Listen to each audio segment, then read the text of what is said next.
দেখতেই পেয়েছি মাছ প্রথমে তোমরা দেখতে পাচ্ছ মা কেটে কুটে দিয়েছে, এতে আমি লবণ হলুদ মাখিয়ে রেখেছি। এখন আমি মাছগুলো ভেজে নেব। বাহ, তাহলে তো কপালটা বেশ ভালো। দেখাচ্ছি দাঁড়াও।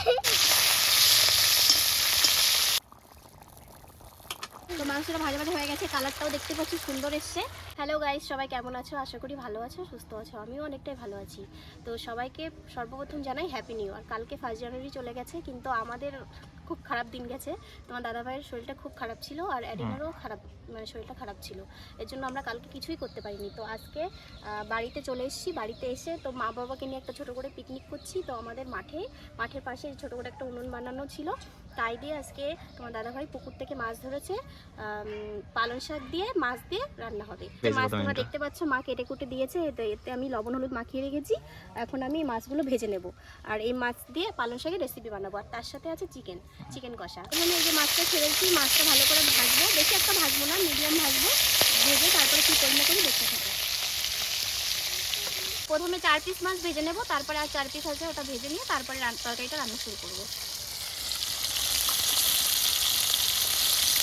আজকে আমাদের পিকনিকটা কেমন হচ্ছে তোমরা সবাই কমেন্ট করে জানিও।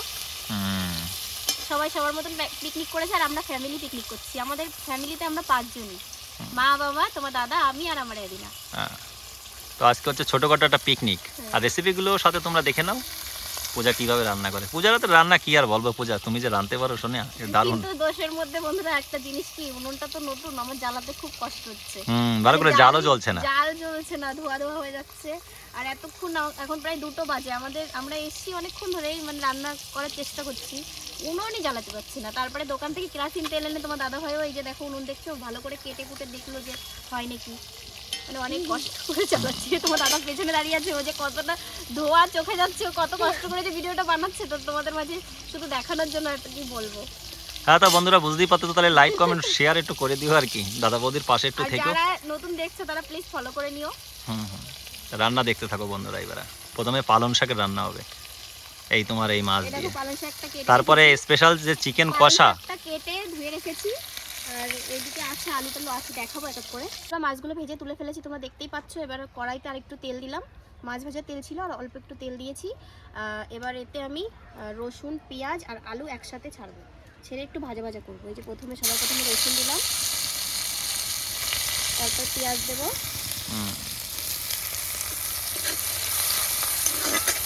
এটা পালং শাক রান্না হচ্ছে, তাই তো বুঝা? হ্যাঁ, এবার পালং শাকের রেসিপি বানাবো। রসুনটা হালকা একটু ভাজা ভাজা হলে এতে আমি এবার আলু দেবো, নতুন আলু, এর জন্য ভালো করে খোসা ছাড়াই দিই।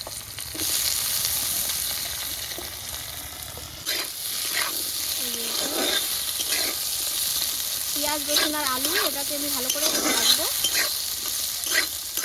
লঙ্কা বাটা দেবো একটু, এই লঙ্কায় প্রচুর ঝাল, এর জন্য মানে বাবা খাবে তো, বাবা বেশি একটা ঝাল খেতে পারে না, এর জন্য অল্প পরিমাণে ঝালটা দেবো আমি। পরিমাণ মতন লবণ অ্যাড করবো, হলুদ অ্যাড করবো। এবার দেখতে পাচ্ছ এটাকে একটু ভালো করে ভেজে নেব। তো অনেকটা ভাজা ভাজা হয়ে গেছে তোমরা দেখতে পাচ্ছ। এবার এতে আমি জল অ্যাড করবো। এইভাবে রান্না করে দেখো বন্ধুরা, খুব ভালো লাগবে। তোমার দাদা ভাই এরকম রান্না খেতে আমার হাতে পছন্দ করে, তো আমিও তোমাদের কাছে এইভাবে রান্না করে একদম তোমার হাতের রান্না পূজা। দেখো, তো এতে আমি এখনো জল অ্যাড করবো। তোমরা যে যেমন যে ঝোল খাবে কি শুকনো খাবে সেই হিসাবে জলটা দেবে। তো জলটা দেখতে পাচ্ছ ফুটে উঠেছে, তো এবার আমি পালং শাকগুলোর মধ্যে ছেড়ে দেবো।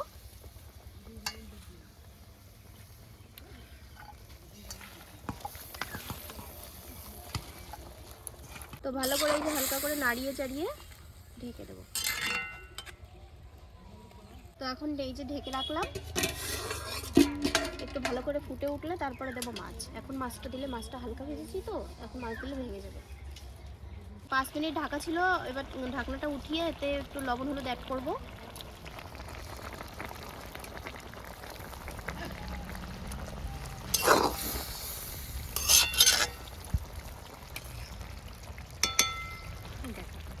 দেখতে পাচ্ছ আলুগুলো গলে গেছে, তো এবার আমি মাছগুলো ছেড়ে দেবো তরকারির মধ্যে, তারপর হালকা একটু ফুটিয়ে সম্বরা দেবো। মাছগুলো দিয়ে দিয়েছি দেখতে পাচ্ছ, এবার ঢেকে দেবো, আরও 2-3 মিনিট ফুটবে, তারপরে আমি সম্বরা দেবো। এবার ঢাকনাটা তুলে সম্বরা দেবো।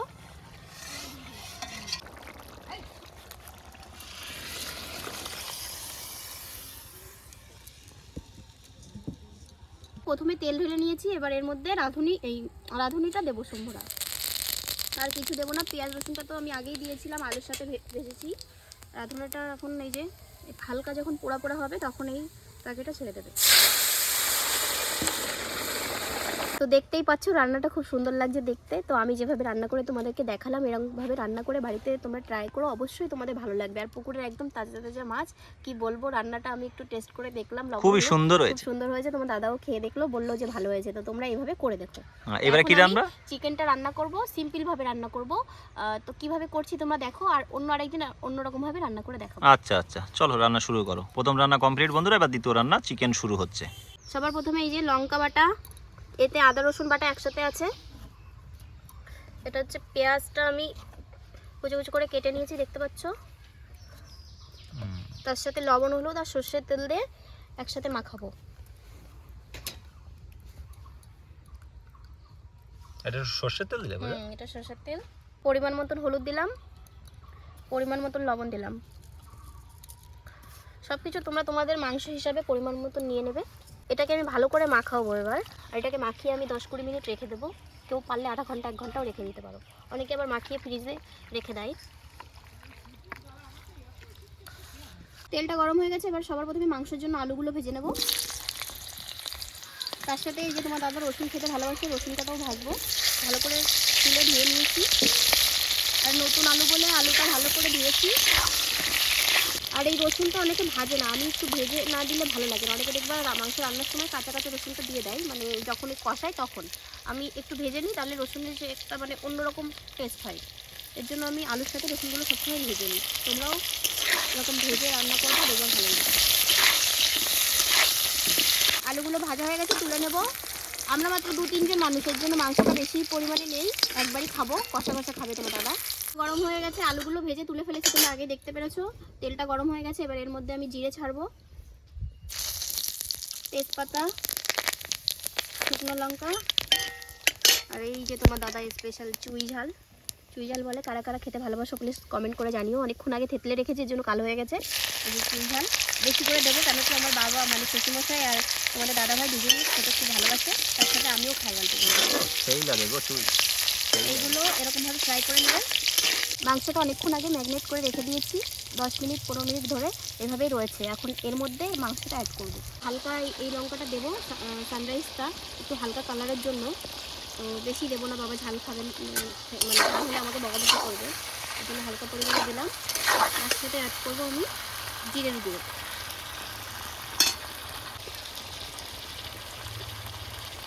আর হালকা একটু গরম মশলা এখন দেবো, আর লাস্টে নামানোর আগে দেবো। এখন দিলে কী হয় জানো, কাঁচা ভাবটা চলে যায়। অনেকে লাস্টে অ্যাড করে, কিন্তু আমি কষানোর সময় হালকা পরিমাণে গরম মশলা দিই। সুন্দর একটা কালার চলে এসেছে পূজা। আর কিছু দেবে এর মধ্যে? না, এইভাবে কষাতে থাকবো। কষাতে ডেকে দেবা? এইভাবে একটু ঢাকা দিয়ে দিয়ে কষাবো। আজকে সেইভাবে আমি একদম দেখাতে পারবো না তোমাদেরকে রান্নাটা, চিকেন রান্নাটা অন্য আরেকদিন ভালো করে দেখাবো। আজকে অল্প শর্টে কাটে যেটুকুনি দেখাতে পারি। তোমার দাদাভাইয়ের ফোনে চার্জ নেই, আমরা তো এসছি এই বাড়িতে, চার্জার নিয়ে আসিনি তোমার দাদাভাই, এর জন্য যেটুকুনি পারি অল্পর মধ্যে দেখানোর চেষ্টা করছি। আলু আর রসুনটা দিয়ে দিলাম। মাংসটার রঙটা সুন্দর এসছে, তোমরা দেখতেই পাচ্ছ। তো হালকা আর একটু এরকম ভাজা ভাজা করে জল দেবো, দিয়ে আর একটু কষাবো, নামিয়ে। তো এরপর এর মধ্যে আমি জল অ্যাড করবো, অল্প পরিমাণে জল দেবো কষানোর জন্য। মাংসটা হালকা পরিমাণে জল দিয়ে আজকে বানাবো, কষা কষা টাইপের। তো বন্ধুরা রান্নাটা কমপ্লিট, তোমরা দেখতেই পাচ্ছ। কেমন হয়েছে তোমরা কমেন্ট করে জানিও। আর তোমার দাদা খেয়ে বলছে যে খুব ভালো হয়েছে, আর তোমরা দেখেই বলো কেমন হয়েছে, রংটা তো ভালো এসছে। আর এর ভিতরে চুই ঝালটা দেওয়ার জন্য টেস্টটা অন্যরকম হয়েছে। তা তোমরা চুই ঝাল দিয়ে রান্না করে দেখো, খুব ভালো লাগবে মাংসটা। তাহলে আজকের মতো বন্ধুরা বাই। বাই। খাওয়াটা আজকে দেখাতে পারবো না।